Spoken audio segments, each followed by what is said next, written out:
every month, iba-iba yung ano nila guys, how to say, pakulo dito sa mismong Phuket Old Town. Kagaya na ngayon, June, LGBTQIA. Siya may anak siya.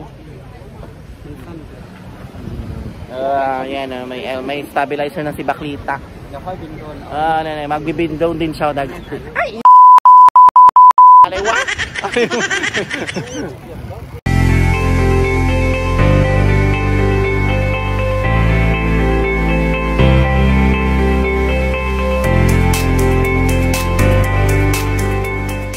Hi guys, it's Jules and welcome back to my channel. Again, it's Sunday today. And with my Anakshi, say hi. Yan. So guys, andito ako ngayon sa mismong pinag-uusapan ngayon dito sa Phuket Old Town.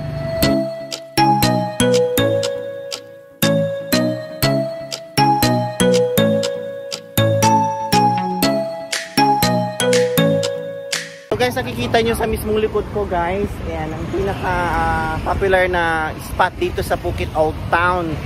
Yung building na yan is almost the same. It's like Chino-Portuguese Spanish design. Yan. So guys, ayan, tingnan nyo. In celebration of LGBTQIA plus Pride Month, yan. So nag-create sila ng how to say, like rainbow style na design.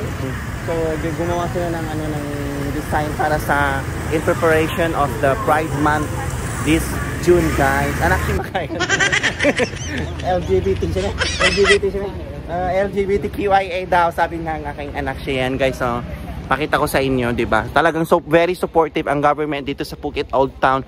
Kung ano-anong mga anik-anik ang naiisip nilang mga pakulo. Yan. So may pakulo sila about sa LGBTQIA+. Yan, na mismong dinarayo ng mga turista hindi lang dito sa Phuket Town kundi sa iba't ibang place ng Phuket. Yan, ng Thailand, guys. Ayan siya, oh. Yan, mismong street. So ongoing pa rin yung guys, how to say, sasakyan. So pag nag-stop yan, todo picture yung mga turista guys, mga pumapasyal dito sa Phuket Old Town yan. Pag nag-stop ang traffic light, picture. Yan. Tapos pag umaandar, wala hindi ka pwedeng mag aura diyan sa area. Pakita ko sa inyo. Sobrang ganda guys. Yeah, in celebration of LGBTQIA, anak siya. Wow, bago. Bago din ng kanyang stabilizer, oh, 'di ba? Bumili na ng aking anak.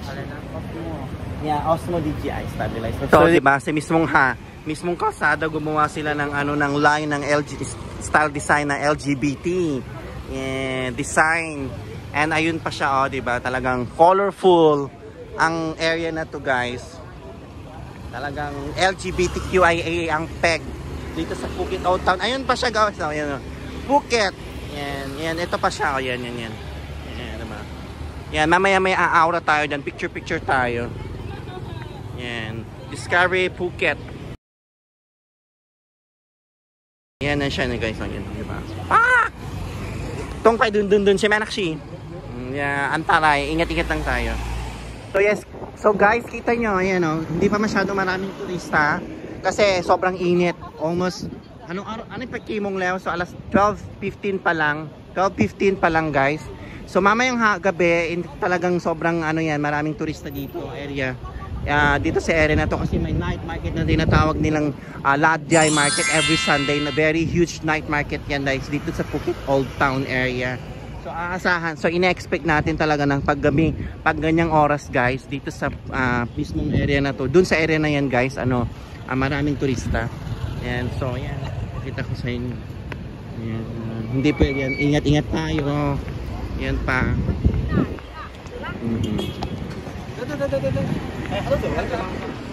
Ayan siya guys, no, di ba? Ganda ng ng parang stuffed toy na teddy bear na yan, no, ng how to say na yan. Guys, so yung mga nakatira dito sa Phuket Town, yan, bisitahin nyo na to guys. I think for the whole month of June. Ayan siya guys, no, diba?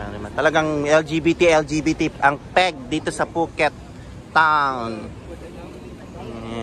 Ayan, pakita ko sa inyo. Discover Phuket Pride. Ayan. Talagang very supportive ang government ng Phuket sa LGBTQIA plus I love to discover Phuket Pride. Amazing color. Yeah. So, ayan guys, no? Amazing Thailand. They're all very supportive in LGBTQIA+, guys. Tamad ako mag-stabilizer.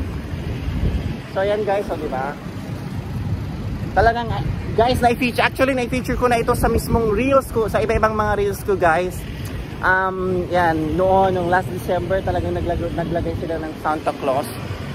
So every month, iba-iba yung ano nila, guys, how to say, pakulo dito sa mismong Phuket Old Town. Kagaya na ngayon, June, LGBTQIA, may anak siya.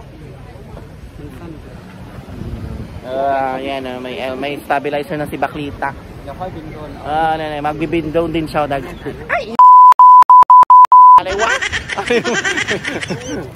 Kanya naman, yung mismong kalsada talagang pininturahan nila ng iba-ibang kulay. Talagang, yeah, so dito sa Thailand, guys, talagang very open talaga sila sa LGBTQIA+, guys. Very supportive. Talagang walang discrimination talaga, guys, dito sa Thailand. Yan ang nagustuhan ko dito sa Thailand, guys. Talagang as is, walang talaga nagdi-discriminate sa mga LGBTQIA+ community, guys. Yan. So pasyal na kayo dito sa Thailand. Ayan guys, so tingnan nyo, di ba? Pininturahan nila ng iba't ibang kulay. Ayan. Daming mga nagpipicture, umaaura guys, ayun siya, di ba? Talagang as is. Dinarayo tong spot dito sa Phuket Old Town, guys. Guys, pag nandito kayo sa Thailand, dito sa Phuket, puntahan nyo to, guys. Ayan, yan, kita nyo, ayan. Ayan, tsaka ayan guys, di ba? Ayan. Ayan. Ewan ko, parang may to, parang mascot na sobrang laki dito, guys. So talagang ganyan. Ayan siya.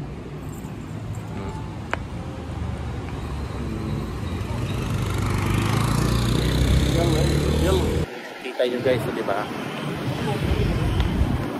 Daming turista pa rin. So guys, pag nandito kayo sa Thailand, sa Phuket, Thailand, yan, bisitahin nyo itong Phuket Old Town in celebration for the LGBTQIA+ Pride Month, guys. Talagang sobrang ganda. Ganda mag-picture-picture, guys. Ayan, medyo hindi siya masyadong malayo from my apartment. I think almost like 30 minutes via motorbike. Ayan, guys. Yung building style sa sa mismong sa Bigan, sa Ilocos. And then guys, sa tagal ko na rito dito sa Thailand, talagang never ko nakita na may discrimination sa mga LGBT. Lahat guys, talagang pantay-pantay ang trato, guys.